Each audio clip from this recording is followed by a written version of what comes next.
आप सभी का प्रभु यीशु मसीह के अनुग्रह में स्वागत है। तो आइए हम परमेश्वर के वचन को देखेंगे। तो आज का टॉपिक है आत्मिकता हर मनुष्य के जीवन में जरूरी है। तो हम लोग देखते हैं दानियल 6 का 3 अध्याय को। जब यह देखा गया कि दानियल में उत्तम आत्मा रहती है, तब उसको उन अध्यक्षों और अधिपतियों से अधिक प्रतिष्ठा मिली। वरन राजा यह भी सोचता था कि उसको सारे राज्य के ऊपर ठहराए। परमेश्वर का वचन जब कहता है दानियल के जीवन में उत्तम आत्मा रहती थी, उसके जीवन में उत्तम आत्मा पाया जाता था, तो उस देश का राजा चाहता कि दानियल को उस राज्य के ऊपर ठहराया जाए। लेकिन अधिपतियों अध्यक्ष लोग को जीवन में बहुत बड़ा उसके जीवन में विरोध आया, खटक आया, तो उन लोग उसके जीवन में दोष ढूंढने लगे। और उसके जीवन में सिर्फ एक ही दोष था, भौतिकी शारीरिक दोष नहीं, परंतु आत्मिक दोष था। वो परमेश्वर के सामने 3 बार घुटना टेकना, परमेश्वर की नाम की महिमा करना।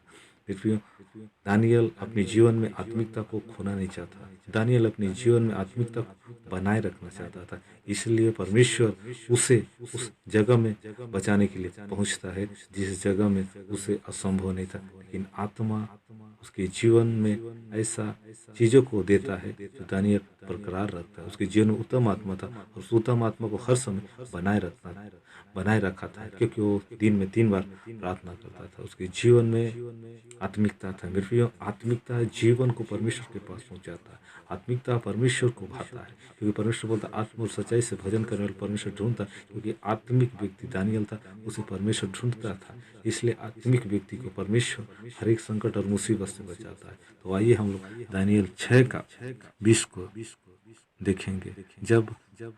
जब राजा गढ़े के निकट आया, तब शोक भरी वाणी से चिल्लाने लगा और दानियल से कहा, हे दानियल, हे जीवित परमेश्वर के दास, क्या तेरा परमेश्वर उसकी तू नित्य उपासना करता है, तुझे सिंहों के मांस से बचा सका है? इस जगह में दानियल जिस देश में रहता था, वो राजा उस गढ़े के पास जाता है और उस जगह में दानियल को पुकारने लगता था। और उस जगह में उसके जीवन में विश्वास था, क्योंकि दानियल की आत्मिकता को और उत्तम आत्मा को उस देश का राजा जान चुका था। इसलिए वो राजा दानियल के पास बोलता है, हे जीवित परमेश्वर के दास, जिसकी तू नित्य उपासना करता है, उसने उस परमेश्वर ने क्या तुझे सिंहों के मांस से बचा सका? फिर उसके जीवन में पता था, उस राजा के जीवन पता था कि दानियल के जीवन में उत्तम आत्मा रहती और वो परमेश्वर के लिए अपने जीवन को बनाए रखना था।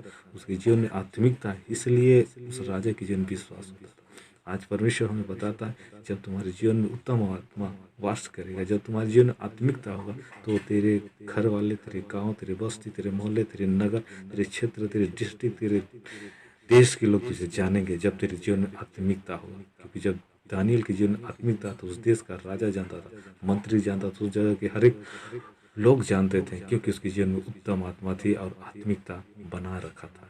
क्योंकि दानियल के जैसा आज भी हमें 3 बार प्रार्थना करने की जरूरत है, हमें आत्मिकता को बनाए रखने की जरूरत है। क्योंकि जब तक परमेश्वर के लिए हम अपने जीवन को आत्मिकता नहीं बनाए, परमेश्वर हमें छोड़ देगा। क्योंकि दानियल आत्मिकता बनाए रखा, तब परमेश्वर सिंहों के मान में पहुंचता है, परमेश्वर बचाता है। तो हम लोग देखेंगे एक वचन और दानियल 6 का 22 को देखेंगे।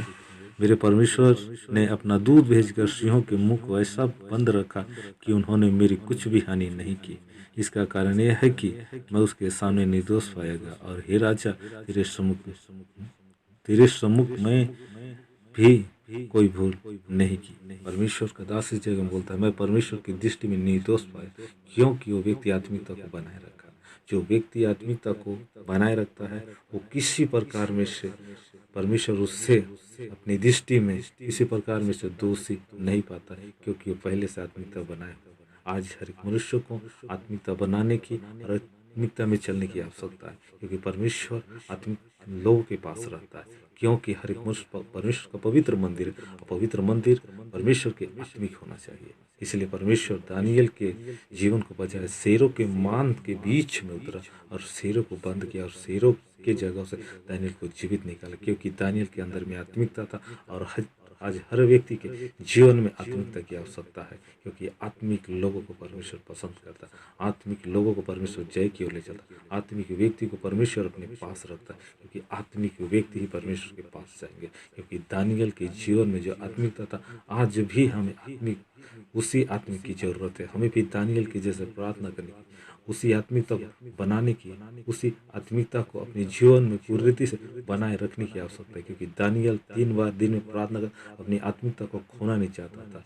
आज हमें आत्मिकता को बनाए रखना, खोना नहीं, क्योंकि आत्मिकता खोने के बाद हम परमेश्वर को खोते हैं, लेकिन आत्मिकता बनाते हैं, परमेश्वर को प्राप्त करते हैं। तो आइए परमेश्वर की महिमा के लिए वचन और देखेंगे। मरकुस 4 का 37 और 38 को देखेंगे। तब तब बड़ी आंधी आई और लहरें नाव पर यहाँ तक लगी कि वह पानी से भरी जाती थी। वह 38 देखते हैं, पर वह आप पिछले भाग में गद्दी पर सो रहा था। तब उन्होंने उसे जगा कर उससे कहा, हे गुरु, क्या तुझे चिंता नहीं कि हम नष्ट हुए जाते हैं। इस जगह में वचन बताता है, प्रभु यीशु मसीह और उसके चेले नाव से होकर जा रहे थे। तब आंधी और तूफान और उस जगह में पानी का तूफान उसकी जीवन उस बढ़ने लगता है, उस नाव पर इतना ज़्यादा बढ़ने लगता है कि चेले घबरा जाते हैं, क्योंकि उनके जीवन में आत्मिकता नहीं था। क्योंकि आत्मिकता रहता मृत्यु तो जब घर आने की जरूरत नहीं रहता। तब वो लोग अंदर जाते हैं। प्रभु यीशु मसीह जहाँ गद्दी पर सो रहा था उसे जगाते हैं और उससे परमेश्वर से बोलते हैं, हे गुरु, क्या तुझे चिंता नहीं कि हम नष्ट हुए जाते हैं। प्रभु यीशु मसीह जब उठता है और डांटता है तो आंधी और तूफान उस जगह से शांत हो जाते हैं, पानी शांत हो जाते हैं। तो परमेश्वर इस वचन के द्वारा हमें बताता है कि आत्मिकता को जगाने की जरूरत है। हर एक मनुष्य के अंदर में परमेश्वर ने एक आत्मा दिया जो आज सो रहा है।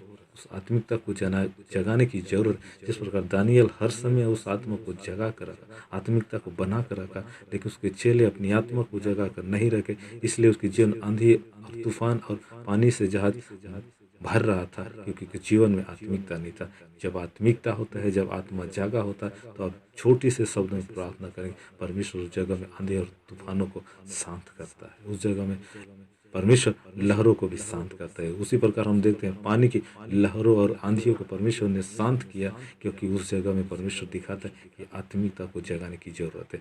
जिस पर प्रभु यीशु मसीह को जगा, यीशु मसीह आत्मा है और वो क्या है, आत्मिकता से भरा हुआ था। जब यीशु मसीह को जगाते हैं तो यीशु मसीह पानी को और आंधी को शांत करते हैं। इसी प्रकार व्यक्ति आत्मिक प्राप्त करता है तो प्रभु यीशु मसीह से पूरी रीति से आत्मिक व्यक्ति बनाता है। वो आंधी को और पूरी रीति से पानी को भी आज्ञा देता है, वो क्या हो जाता है, शांत हो जाता है। उसी प्रकार परमेश्वर कहता है, आत्मिक को तुम जगाओ। जब तुम्हारा आत्मिक जाएगा तो पूरी प्रभु यीशु का चंद्र